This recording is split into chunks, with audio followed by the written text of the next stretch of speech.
Bull Vrindavan Bihari लाल की जय, बंसी वाले की जय, एकादशी महात्म की जय। रमा एकादशी महात्म, कार्तिक मास ग्रहण पक्ष। धर्मराज युधिष्ठिर बोले कि हे भगवान, अब आप मुझे कार्तिक मास के ग्रहण पक्ष की एकादशी की कथा सुनाइए। इस एकादशी की कथा का नाम क्या है, इससे कौन सा फल प्राप्त होता है, विस्तार पूर्वक कहिए। भगवान श्री कृष्ण बोले, हे राजन, कार्तिक मास के ग्रहण पक्ष की एकादशी का नाम रमा है। इसके व्रत से समस्त पाप नष्ट हो जाते हैं। कथा इस प्रकार है। प्राचीन काल में मुचकुंद नाम का एक राजा राज्य करता था। उसके इंद्र, वरुण, कुबेर, विभीषण आदि मित्र थे। वह सत्यवादी तथा विष्णु भगवान का भक्त था। उसका राज्य बिल्कुल निष्कंटक था। उसके एक उत्तम चंद्रभागा नाम की लड़की उत्पन्न हुई। उसने उस लड़की का विवाह राजा चंद्रसेन के पुत्र शोभन के साथ किया। एक समय जब वो अपनी ससुराल में थी, एक एकादशी पड़ी।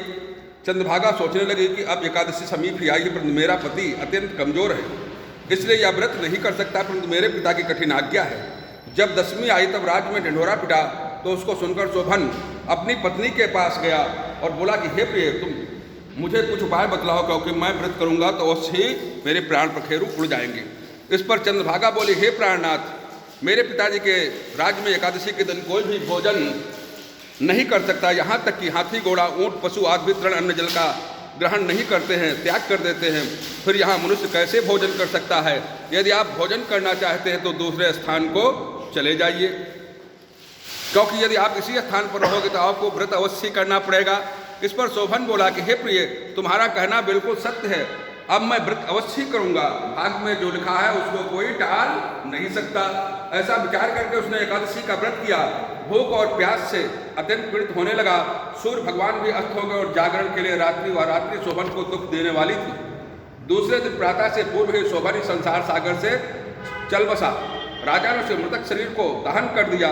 चंद्रभागा अपने पति की आज्ञा अनुसार अग्नि में दहन न हुई, परंतु पिता के घर में रहना श्रेष्ठ समझा। रमा एकादशी के प्रभाव से शोभन को मंदराचल पर्वत पर धन धान्य से युक्त तथा शत्रु रहित एक उत्तम नगर प्राप्त हुआ। उसके महल में रत्न स्वर्ण के खंभे लगे हुए थे। वहां पर वह स्वर्ण तथा मणियों के सिंहासन पर सुंदर वस्त्र तथा आभूषण से युक्त हो बैठा हुआ था। आभूषणों से युक्त गंधर्व तथा अप्सरा इसकी स्तुति कर रहे थे। उस समय राजा शोभन दूसरे इंद्र के समान प्रतीत होता था, लक्षित होता था। एक समय मुचकुंद नगर में रहने वाला एक सोम शर्मा नामक ब्राह्मण तीर्थ यात्रा के लिए निकला। उसने घूमते घूमते उसको देखा। वह ब्राह्मण उसको अपने राजा का जमाई जानकर उसके निकट गया।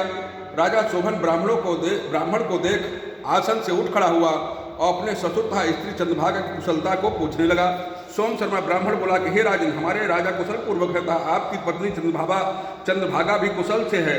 अब आप अपना वृत्तांत बतलाइए। मुझे यह बड़ा आश्चर्य है कि ऐसा विचित्र और सुंदर नगर जिसको न मैंने कभी देखा न सुना, आपको किस प्रकार प्राप्त हुआ। शोभन बोला कि हे देव, यह सब कार्तिक मास के व्रत के ग्रहण पक्ष की एकादशी, रमा एकादशी का व्रत का प्रभाव है। इसी से मुझे अनुपम नगर प्राप्त हुआ है, परंतु यह अध्रुव है। इस पर ब्राह्मण बोला कि हे राजन, यह ध्रुव क्यों और कैसे हो सकता है, सो आप मुझे बतलाइए। मैं आपके कहे अनुसार अवश्य करूंगा। आप इसको बिल्कुल झूठ न समझे। शोभन बोला कि हे देव, मैंने अश्रद्धापूर्वक व्रत किया था, उसके प्रभाव से मुझे यह नगर प्राप्त हुआ है, इसलिए मैं इसे अध्रुव मानता हूँ। यदि तुम यह वृत्तांत राजा मुचकुंद की पुत्री चंद्रभागा से कहोगे तो वो उसको ध्रुव बनाने में समर्थ है। ब्राह्मण ने वहां आकर चंद्रभागा से समस्त वृत्तांत कहा। इस पर राजकन्या चंद्रभागा बोली, हे ब्राह्मण देव, आप यह सब वृत्तांत प्रत्यक्ष देखकर आए हैं अथवा स्वप्न की बातें कर रहे हैं। इस पर ब्राह्मण बोला कि हे पुत्री, मैंने तेरे पति शोभन तथा उसके नगर को प्रत्यक्ष देखा है, परंतु वह नगर अध्रुव है। तो कोई ऐसा उपाय कर जिससे वो ध्रुव हो जाए। इस पर चंद्रभागा बोली कि हे महाराज, आप मुझे उस नगर में ले चलिए। मैं अपने पति को देखना चाहती हूँ। मैं अपने व्रत के प्रभाव से उस नगर को ध्रुव बना दूंगी। चंद्रभागा के वचनों को सुनकर ब्राह्मण उसको मंदराचल पर्वत के पास वामदेव के आश्रम को ले गया। वामदेव ने उसकी कथा को सुनकर चंद्रभागा को मंत्रों सहित अभिषेक किया। चंद्रभागा मंत्रों तथा व्रत के प्रभाव से दिव्य देह धारण करके पति के पास चली गई। शोभन अपने स्त्री चंद्रभागा को देखकर अत्यंत प्रसन्नतापूर्वक उसको अपने बांग अंग में बैठा लिया। चंद्रभागा बोली कि हे प्राणनाथ, अब आप मेरे पूर्ण को सुनिए।